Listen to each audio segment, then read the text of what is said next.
तो दोस्तों कई बार आप अपनी डेली लाइफ में इस तरह के सेंटेंसेस भी बोलते हैं, जैसे कि मैं देखने के बाद आया हूँ, या फिर आप इसे दूसरी तरह से ऐसे बोल सकते हैं कि मैं देख कर आया हूँ। दोनों का एक ही सेंस है।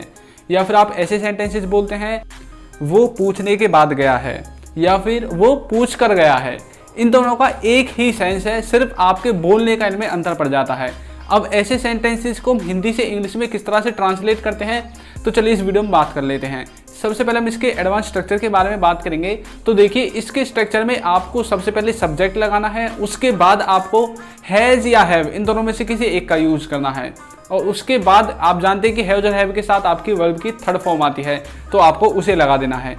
अब उसके बाद आपको क्या करना है, उसके बाद आपको आफ्टर लगाकर आपका जो दूसरा कार्य है उसमें आपको वर्ब के साथ आईएनजी लगानी है।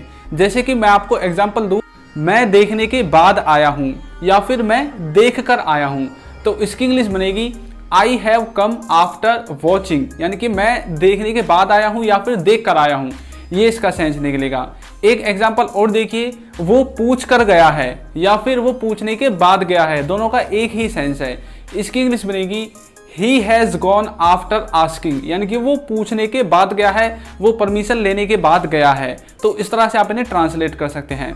अब मैं आपकी प्रैक्टिस के लिए आपको एक सेंटेंस देता हूँ, मैं नहा कर आया हूँ या फिर मैं नहाने के बाद आया हूँ। इसको आपको ट्रांसलेट करके कमेंट बॉक्स में जवाब देना है। तो वीडियो आपको कैसी लगी है जरूर बताइएगा, और यदि चैनल पर नए हैं तो सब्सक्राइब तो करना बिल्कुल भूले ही ना। Thank you.